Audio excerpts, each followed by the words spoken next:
आप खुद विचार करना कि आप क्या हो, इसका स्वयं स्वतंत्रता से विवेक से विचार करना। देखो हमारा काम तो बताना, विचार क्या। दुर्जन और सज्जन का एक अर्थ और।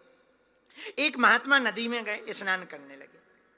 नहाते नहाते एक बिच्छू, बिच्छू जानते हो बिच्छू को अंग्रेजी में क्या कहते हैं? स्कॉर्पियो, स्कॉर्पियो, स्कॉर्पियन, जो भी हो, हमारी अंग्रेजी बहुत हाई फाई है। एक महात्मा नदी में स्नान कर रहे थे, एक बिच्छू बहता हुआ नदी में चला आ रहा था। महात्मा को दया लगी, मर जाएगा, पानी ज्यादा है, बेचारा ठंड में मर जाएगा। महात्मा ने ऐसे हाथ किया, आ जाओ आ जाओ आ जाओ। वो हाथ पे जैसे ही आया काट दिया और उचट गया। महात्मा को लगा के काट तो दिया है, जहर चढ़ने लगा, लेकिन मर जाएगा। तो महात्मा ने फिर हाथ कर दिया आगे जाके, वो फिर हाथ पर आया, उसने फिर काट दिया, लेकिन वो फिर गिर गया। महात्मा को लगा कि जहर तो ज्यादा हो गया, एक कपड़ा बांध लिया, लेकिन लगा कि बेचारा मर जाएगा। तो महात्मा फिर भागे भागे गए नदी में और फिर हाथ कर दिया। बिच्छू फिर चढ़ा, उसने फिर काट दिया। किनारे पर एक व्यक्ति खड़ा हुआ था, बोला महाराज मर जाने दो, जिसको बचाएं, यदि वो काट रहा है मर जाने दो ऐसे आदमी को। महात्मा बोले ऐसे कैसे मर जाने दो, उसने कई बार काटा, पर महात्मा ने हर बार बचाने का प्रयास किया। तो किनारे पर खड़े व्यक्ति ने कहा इसको तो मरना ही उचित है, आप तो बचा रहे फिर भी ये काट रहा। महात्मा बोले यही तो हम तुम्हें समझाना चाह रहे। बोले क्या? बोले जब ये अपना काटने का स्वभाव नहीं छोड़ सकता तो हम बचाने का स्वभाव कैसे छोड़ें? जब ये काटने का विचार वो नहीं छोड़ सकता तो हम बचाने का स्वभाव क्यों? तो दुर्जन कौन? जो काटे, और सज्जन कौन? जो काटने वाले को भी बचाने का काम करता रहे, वो सज्जन है।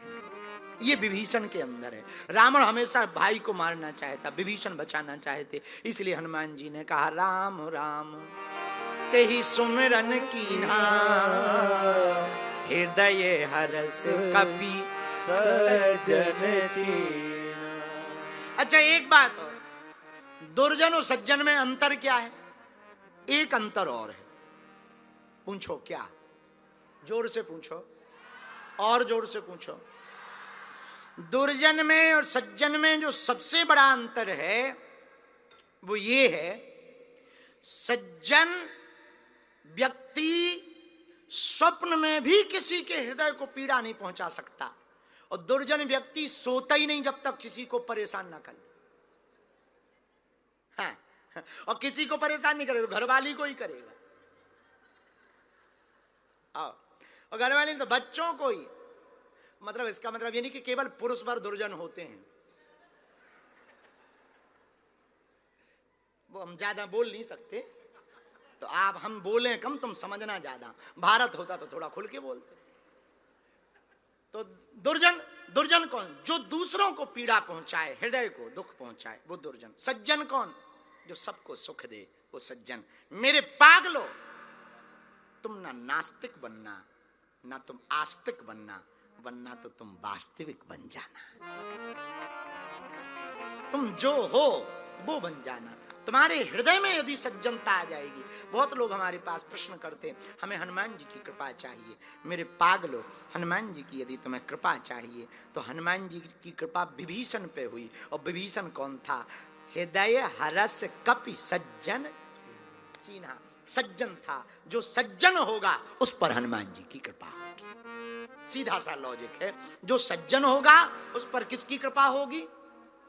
बोलो बोलो बोलो, हनुमान जी की कृपा होगी। तो हनुमान जी की कृपा चाहिए तो सज्जन बनो, और रावण की कृपा चाहिए तो दुर्जन बनो। बोलो सियावल रामचंद्र की जय, पवन सुत हनुमान की जय। इसमें एक बात और, पूछो क्या?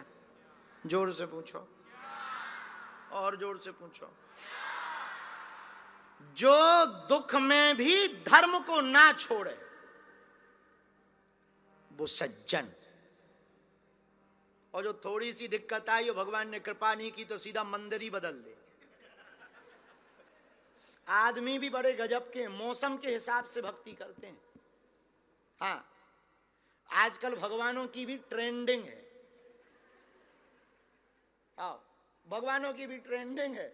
नवरात्रि आएगी तो लगेंगे इतने देवी भगत, सावन आएगा तो हर हर भोले बम बम भोले, और सावन खत्म तो पता ही नहीं कहां गायब हो गया। हम इसका मतलब ये नहीं कि सब नहीं करना चाहिए, खूब करो, बहुत आनंद, लेकिन इसके पीछे एक और लॉजिक है। पूछो क्या?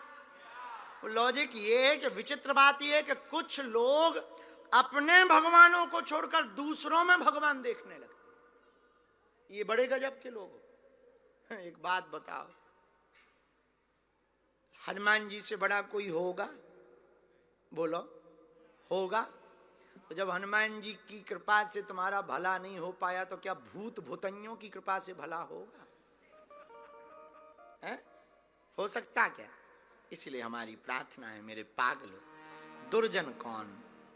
जो थोड़े से दुख में भगवान से भरोसा हटा ले वो दुर्जन है। जो अंतिम समय तक भगवान पर भरोसा रखे वो सज्जन है। क्या विभीषण को कष्ट कम आए हैं? मीरा को कष्ट कम आए? राम जी स्वयं ब्रह्म है, उनको कष्ट कम मिले क्या? बोलो, यदि मीरा के जैसा कष्ट तुम्हें एक बार मिल जाए तो तुम दूसरे दिन से पृथ्वी छोड़ दो। हाँ,